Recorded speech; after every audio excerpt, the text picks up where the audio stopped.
Thanks for pressing play, swimmers and swammers. I'm Garrett McCaffrey, and joining us today is the head coach of the men and women at The Ohio State University.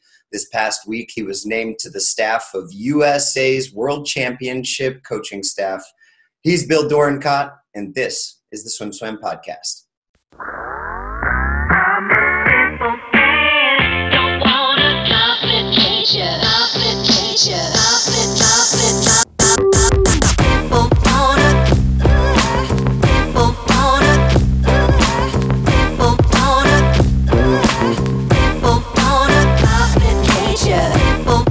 Bill, thank you so much for taking the time to join us. Did you enjoy your week last week in Greensboro?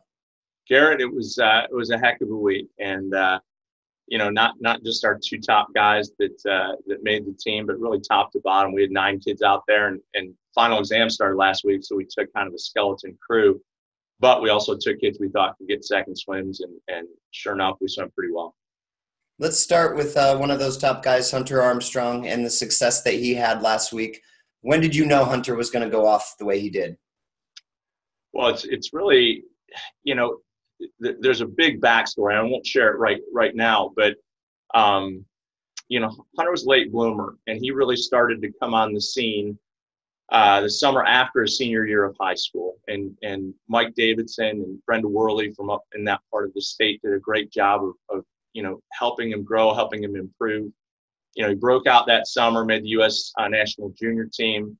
We had Hunter in camp here. In fact, we had his older brother Jake in camp as well a long time ago. And so we've known him for quite a while. And then, he came in, transferred up here from West Virginia. And that first year was just getting used to training and some of the things that we do in the weight room. The 2 weeks heading into this meet, Hunter was really, really on a roll. And, Matt Bow, who coached our male sprinters, was up in Canada with Ruslan Gaziev, who made the Canadian World Championship team. And so Brian Tansel was running workouts 2 weeks ago, and Hunter was doing some stuff from a push one Wednesday afternoon that, quite frankly, was unbelievable. And that's when the buzz started within our staff of, hey, he could make a run at a world record. We really thought it would be the 100 backstroke based on what he was going on back-end pace. And, hats off to Matt Bow and Brian Tansel and our strength coach Ryan Sprague and our trainer Nate Quibido as well, because those guys have done a great job of just helping Hunter progress to the point he's at right now. There was a video posted of him going 52 high, 53-0, and it was on your watch as well. So I know you knew he had gone that, and might be what you're alluding to, but did you know he was going to post it? No, I didn't. And so I was across the pool, and I had him at 52.84, and the kids probably joke, say, was it mama's watch or daddy's watch? And so I had the faster watch, and, I showed it to him after practice, and then he posted it, and 2 days later, it was a Friday afternoon. I said, that's a pretty big flex there, putting that out there for the world to see. And, so again, he had momentum, he had confidence. Yeah. Can you allude to any of those other back-end showings or any sets that he was doing that you just kind of said, wow, his 100 is there from start to finish? Sure.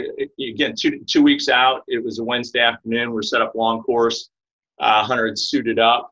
It was 4 rounds of 350s plus 100 easy after the first round, 200 easy after the second round, 300 after the third round, and 400 after the last round. So the first 50 of each set of 3, it was a 25 dive all out, 25 easy, and then 250s hitting back end pace. And the first round was on a minute, second round 110, third round 120, and last round 130. And Hunter went the first 2 rounds backstroke. He went the last 2 rounds freestyle. And so he averaged 26.4 from a push on his 4 backstroke efforts. And we just, we thought, man, that's pretty good. And he could make a run at this thing.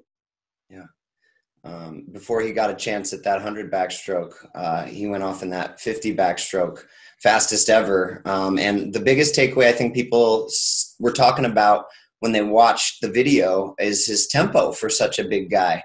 How do you guys work on that in practice, and where are your focus points in tempo? Because it's a dangerous game of trying to spin your arms really fast sometimes leads to you slipping through the water, but obviously he was grabbing a ton of water. How do you talk about tempo? And if you could even, give us some examples of drills or sets that you do to work on that. Well, again, in full disclosure, Matt and Brian run the show on the sprint side of things. We mix things up within the week, whether it's strength or power or underwater kicking or some of the different components.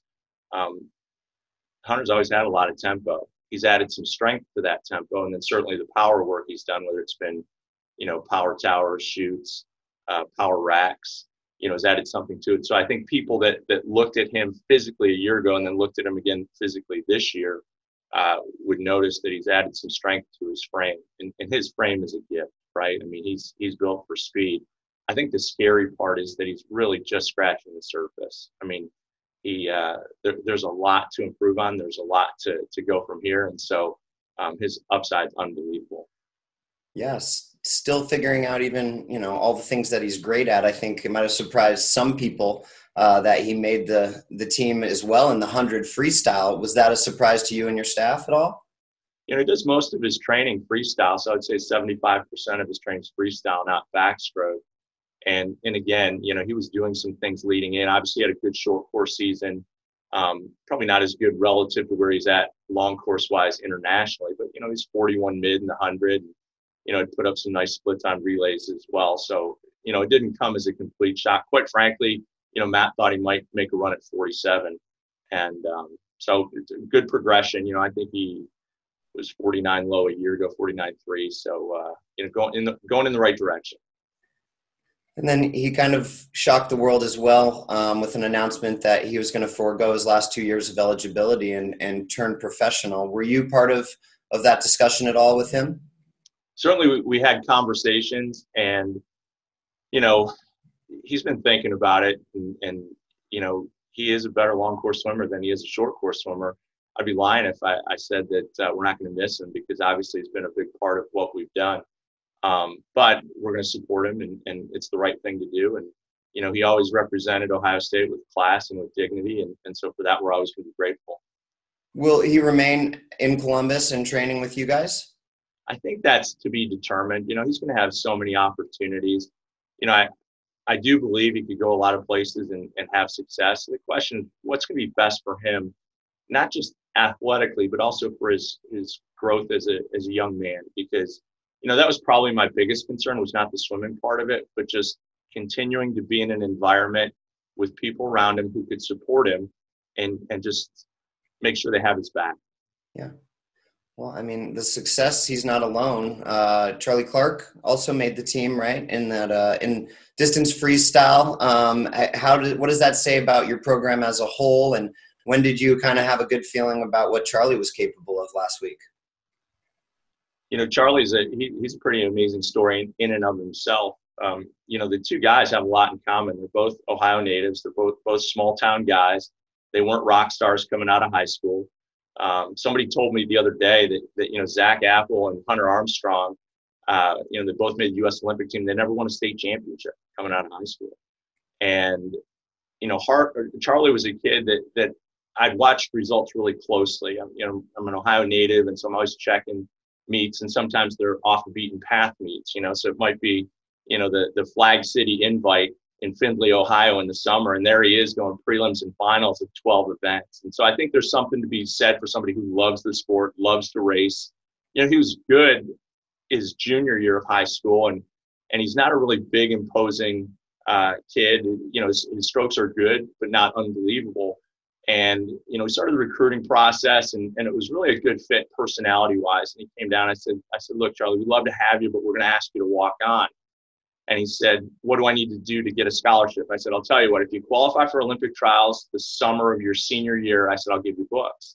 And so he made trials, and he came in on a book scholarship. And so he's made us look pretty good ever since. But, Garrett, he does some things in training that quite frankly, are unbelievable. And, it's just both those guys, it's been a pleasure to coach them. We all, including the viewers, love hearing about those things in practice. Can you give us any examples of some eye-opening Charlie sets that kind of made you realize things were on the right track? Well, let me go back first. So Charlie loves to race. Like anytime we do a set, and I'm talking about distance sets, right? Like maybe go 3,600 meters and, hey, can I get up and dive the last effort or something like that? He always wants to race. He always wants the next goal. And so we finished NC2As his freshman year, and he has a good NC2As, right? He goes top 8 in the mile, kind of unexpected. And he goes, hey, can we go to open water nationals? And I said, well, Charlie, we really haven't prepared for it. I don't know that it's a good idea. And he wouldn't take no for an answer. Said, all right. So we go down there, and the conditions were brutal. And so he goes the 10K, and he gets his butt kicked. And I'm not talking about the other competitors. I'm talking by the ocean. And I was nervous. I thought I broke the kid. I mean, he, it was bad waves, big swells, the whole 9 yards. He lifted his head every stroke for 10,000 meters. And he got out and his shoulders were killing him. And I said, man, that was a horrible idea. Within 2 minutes of getting out, he goes, I want to do that again. And I was like, man, this is just a different cat. And so we were, the same day that Hunter was going the back end pace, we're on the other side of the pool, and we suited Charlie up, and we went 14 100s. And the goal was to hit mile pace on all of them. And I couldn't decide whether to go on a 120 or 130 pace. We ended up going on 130. So we went 1 pace, 1 easy, 2 pace, 1 easy, 3 pace, 1 easy, 4 pace, 1 easy. And our goal was to hold 59.7. So I said, go a hand touch, hold 59.1. He averaged somewhere between 56.8 and 57.2. Woo. And even split nonetheless, right? And I was like, Charlie, like, this isn't pace, dude. Let's slow it down. And so that's kind of a little glimpse into how Charlie attacks things. Yeah. Awesome. I want to transition to some of your well-deserved accolades last week. How does the process work when you get invited to be part of the USA Swimming staff for World Championships? I don't know. I mean, it's kind of, this will be my 4th opportunity to represent on a U.S. staff, and so I've been there with 3 different national team directors, and it's kind of like the Wizard of Oz, right? You're not sure what goes on behind the curtain, but nonetheless, I got the call from Lindsay on Saturday night, and she said, we'd like to know if you'd like to be a part of the staff. And I said, can I give you a call back? I'd like to talk to my wife first. And so I talked it over with my wife. I talked it over with our staff, and just does it make sense and is the right thing to do. I'm just going to tell you, the younger version myself wouldn't have asked my wife. I just go like, yeah, I'm in. So I texted her back, and I just said, grateful for the opportunity, and we love the opportunity. So that's a great lesson for young coaches too, and to talk to the staff as well. I mean, that's important because, like you have been for this entire discussion, very complimentary of the rest of the staff and how they have contributed to all that success. And so that's a great perspective for young coaches. How does this long course success change your college program? Well, look, a lot of people don't like the word developmental, and I'm a developmental coach, and we're a developmental program. And I don't care if you're an Olympian. When you make the Olympic team, the goal is then to final, and then the goal is to podium, and then the goal is to win a gold, and then the goal is to set a world record. So there's always a process. There's always growth, and 100% of our team stays here in the summer and train. And it's been the same. This is my 31st year coaching college. 29 of those years, it's been the same story. And so our success doesn't happen under the bright lights. Our success happens, way far away from the cameras. And that's kind of cliche to say, but that's the truth. And it is a process. And so, I was really excited to get back here on Monday morning, and finals finish up for us today. And we had a huge group here yesterday. We had a huge group here today, 100% optional, 100% voluntary. And so we've got a pretty good thing going here. And we train long course year round. So during the academic year, it might only be 3 out of the 9 workouts. During the summer, it might be, 4 or 5 out of the 9 workouts. And I like to believe that what we do in the summer complements short course and vice versa. I'm very interested to know how, A, you're getting so much buy-in for the spring voluntary workouts, and B, how you got to a point where everybody stays for the summer. I mean, how did that come to be? Well, I think those are 2 different conversations. One is and Nick Saban says, well, and he can get away with it because he's a little bit older and he's had as much success as he has. And it's that illusion that we have a choice, right? That when you sign up for certain things in life, really, you can say to yourself you have a choice, but you don't. I mean, if you want to be elite, if you want to be truly excellent at something, there's certain requirements, and that doesn't mean it has to be brutal or hard or a grind or any of that stuff, but it's just, it's simply, there is a process. And so when you respect that process, when you understand it and hopefully celebrate it, that makes it a lot of fun. And people have called a lot of different things. For us, we call it culture, right? And so that's been a lot of hard work over 14 years by a lot of people. And we're in a pretty good spot now, but it's tenuous, right?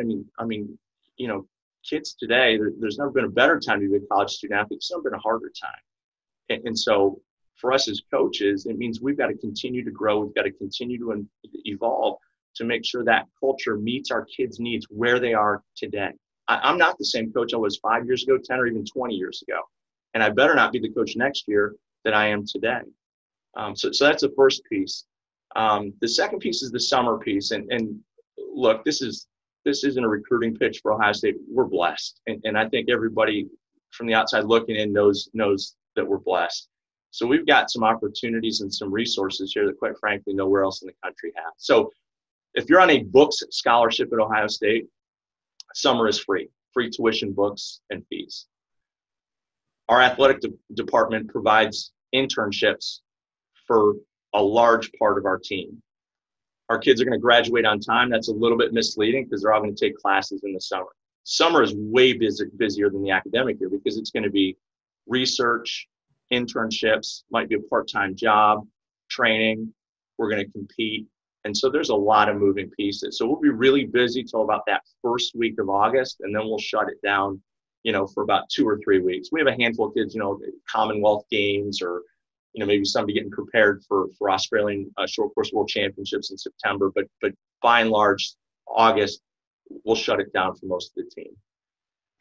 A lot of really insightful, good stuff. I want to touch on one thing that you said as far as embracing the process and celebrating the process. What does celebrating the process look like? I want to have a lot of fun, and so when we recruit kids, it's less about how talented or how tall you are than are we a good fit for each other. And, that's the first piece. Second piece is this, and I'm going to go back to the staff, right? Like, so I've got a fancy title and I get paid a little bit more than the assistants and the associates, but the truth is they do a ton of the work. We empower our assistants and our associates. We give them a lot of autonomy, a lot of ownership. And most of what I've learned in coaching has been a function of failures or mistakes I've made in the past. So when we combined the programs at Ohio State 5 years ago, we were pretty purposeful in terms of what we did. And Gene called me up when Coach Wadley retired, and he said, look, one of the options here is we'll combine. Regardless of what we do, we're going to do it pretty quickly. Can you meet tomorrow morning? And so I didn't sleep a wink that night, and I wrote about 15 pages of notes, went in, met with Gene Smith, my AD, and I said, look, we shouldn't do this unless we do it right. He goes, I agree. And so I went through the 15 pages of notes, and every single thing I'd written in there said, no, it makes sense. And so one of the things that we did is we've broken the team into 5 swimming zones plus diving. And the reason we have 5 zones is because we have 5 full-time coaches. And so zone 1 is male sprinter, zone 2 is female sprinter, zone 3 is middle distance, zone 4 is built around 4 IM, and zone 5 is distance. And we didn't do that necessarily for the specificity of training. We did it for relationships. And when you're a zone coach in our program, you're responsible for all facets of the people in your zone, their academics, their personal growth, their relationships, housing, everything good with their family. I mean, everything. And so that connection is paramount to what we do. And quite frankly, I think our success is a byproduct of it. And that to me is that idea of celebrating the process. So if you saw the relationships within the zones, you'd see what I'm talking about in terms of just that's where it's at. That's where the magic is. Within those zones, do they get to determine things like practice time, weights, all of those pieces as well? We have a lot of crossover, and so you're in your zone probably 60% of the time. So, we'll have a couple different weights groups, we'll have a couple different power groups, we'll have a couple different underwater kicking groups. In the fall on Wednesday afternoons, we spent 8 weeks on day 3 events. There's 5 events on day 3 of the NC2As, and so each coach became an expert on their day 3 event, and they were tasked with getting kids improvement over 8 weeks in terms of building skill around that particular event. So but no, a lot of autonomy. Now, 1 and 2 work together a lot of crossover with your sprinters. 3 isn't on an island, but it's our biggest group because it covers the most. You'll have 100, 200, but some will go down to the 50, some will go up to the 5. The 400 IM, zones 4 and 5 work together a lot as well, just because you have some crossover there in terms of just what they need, maybe aerobically or with training. Yeah. Before I forget this question, because you talked about your relationship with the administration, and it was on my list, just how long course success affects your relationship with administration, because in their world, their ultimate goal has to be focused around that NC2A season, which long course isn't a part of. So I guess I was just curious how all of this great success that you're having in the big pool affects that relationship. Do they care? Are they supportive of that? How does the summer success affect that admin relationship? All right. So I don't want to get anybody in trouble here, but I'm gonna try and answer pretty honestly. So 31 years coaching. I've been at 3 schools. I was at Ashland for 4 years. I was at Penn State for 13 years, and this is my 14th year at Ohio State. I've only had 3 ADs in 31 years, big ADs, right? And then underneath, so I've always sought really stable situations. Under those big ADs, you have a sport admin, and I've been fortunate to not have a lot of turnover with sport admin. So I had the same sport administrator at Ohio State for my first 13 and a half years. He just took a Division III head job up in Cleveland, and so I have a new sport admin. He works with men's and women's tennis here at Ohio State. I've got, everybody gets excited about Ohio State football. The best coach on our campus is our men's tennis coach. I mean, he's unbelievable what he does. And he has an international component to his program, and he's a lot of guys that have gone on and turned professional. So my boss is Mike Penner, and Mike's had a front row seat to see how tennis operates. And quite frankly, I asked Mike a lot of questions about how tennis, works here, because I want to steal the good parts of what they're doing and bring it to our program. But part of it is an education. Other thing, as soon as this meeting's over with you today, I have a meeting with Mike, a monthly check-in. And so he's a student of sport. He wants to learn more about swimming, more about diving, kind of how it works. I won't tell you who or where, but I had we had a travel person once ask me, we're getting ready for Olympic trials. This is a long time ago.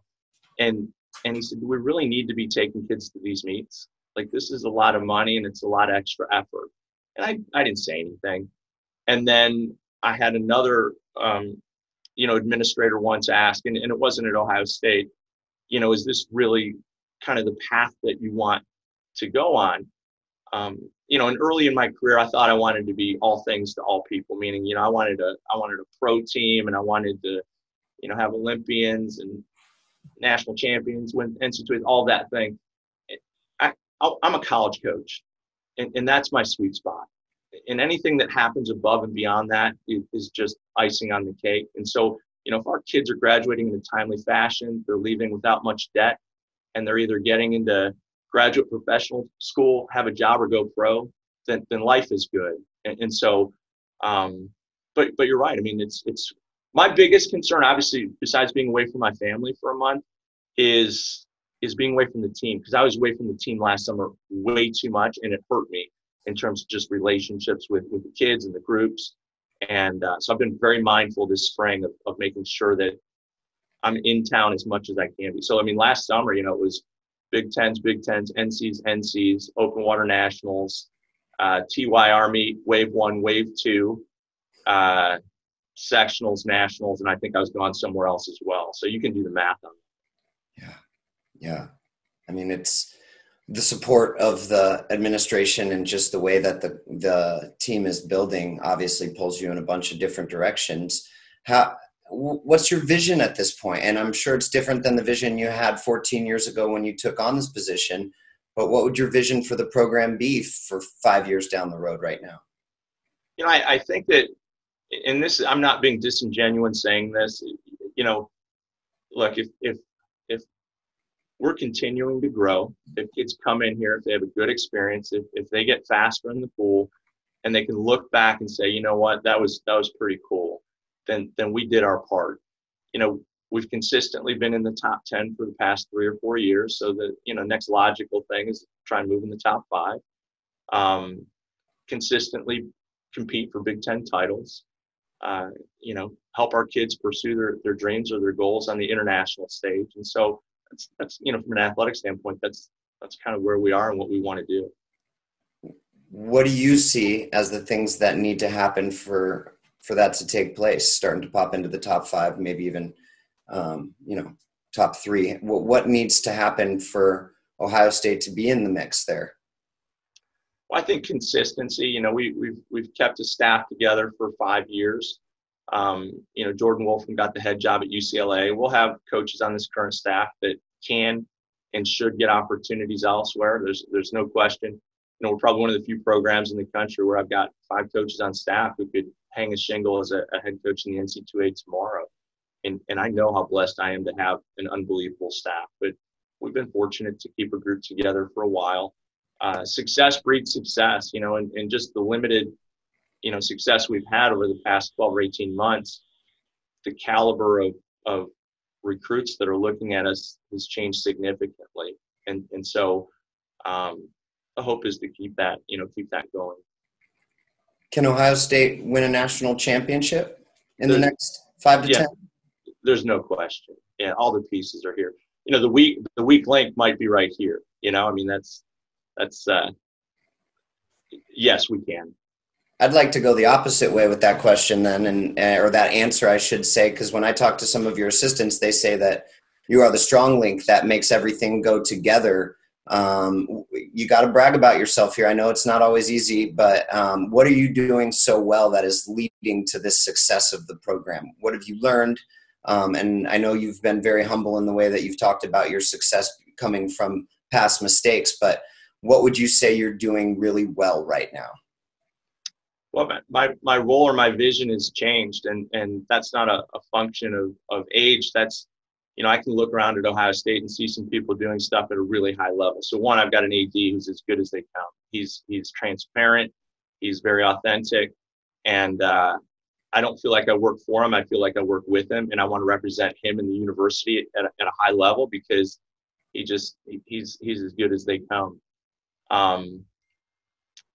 With combining the program, I didn't have a great experience at Penn State, and that I own that. My ego wrote checks that my skill set couldn't catch. And, I invest as much time, effort, and energy into developing our staff as I do our student athletes.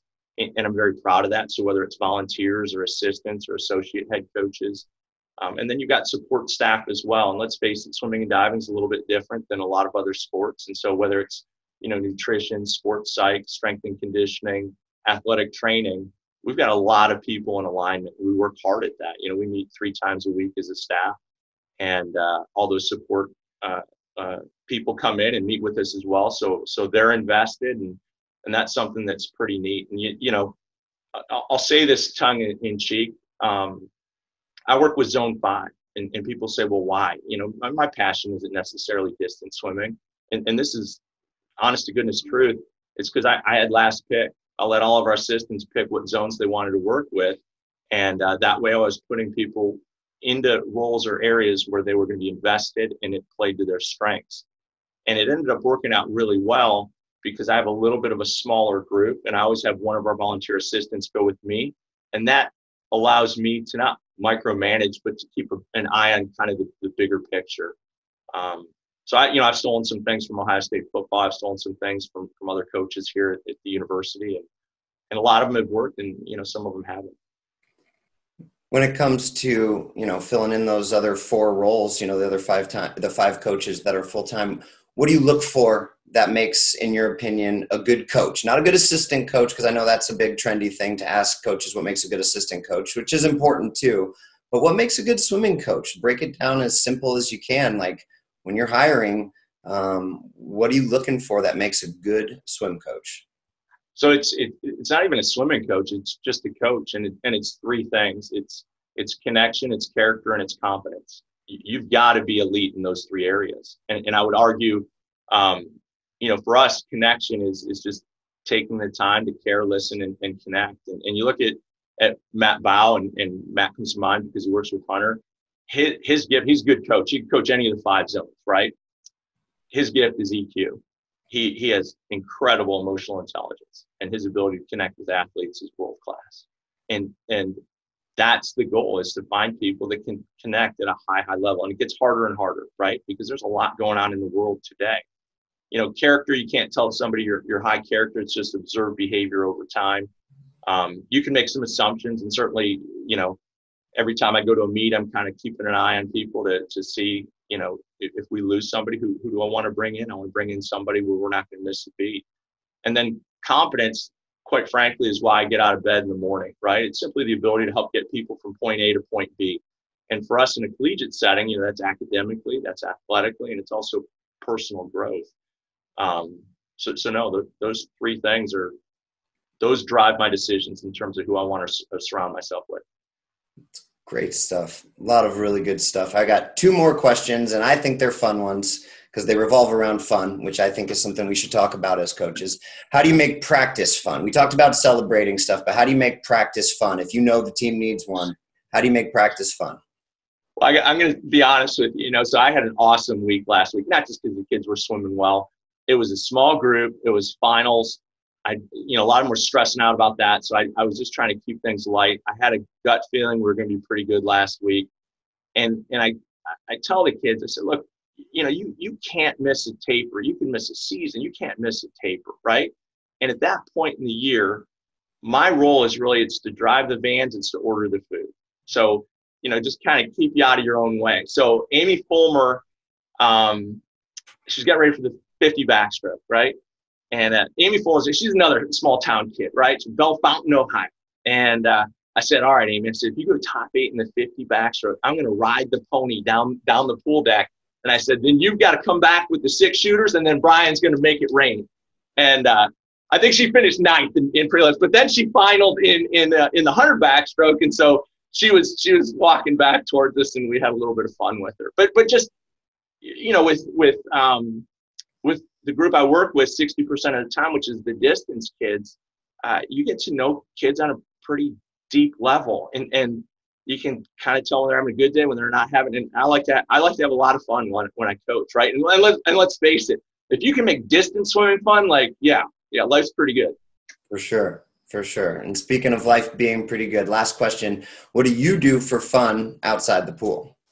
Well, I hammered on the Peloton this morning, right? And I hadn't done that in about 2 weeks, and so that was fun. My wife and I, so we've been married 25 years. We have 4 children. And anytime I'm in town, we go on a date on Saturday nights, and we always try a new restaurant. And so that is my idea of fun. I don't golf. I don't do any other stuff. During the pandemic, I walked a lot. I was like the Forrest Gump out in my town. I mean, people would say, hey, I saw you up at the golf course or whatever. But I'm a low-key guy, right? I like it. Hey, I really appreciate all this insight, Bill. Congratulations on what has been, a fabulous career, but in particular, a fabulous last year here.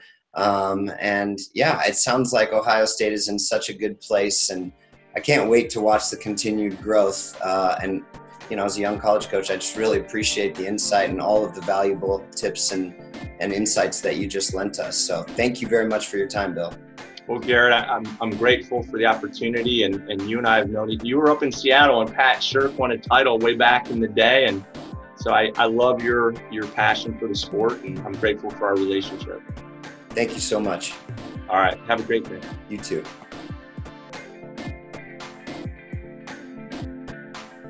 You've been listening to the SwimSwam podcast. Stay tuned for new episodes every week. You can take SwimSwam podcast on the go by subscribing on your favorite podcast platform. Look for links in the description below, and be sure to subscribe to our YouTube channel for more videos as well.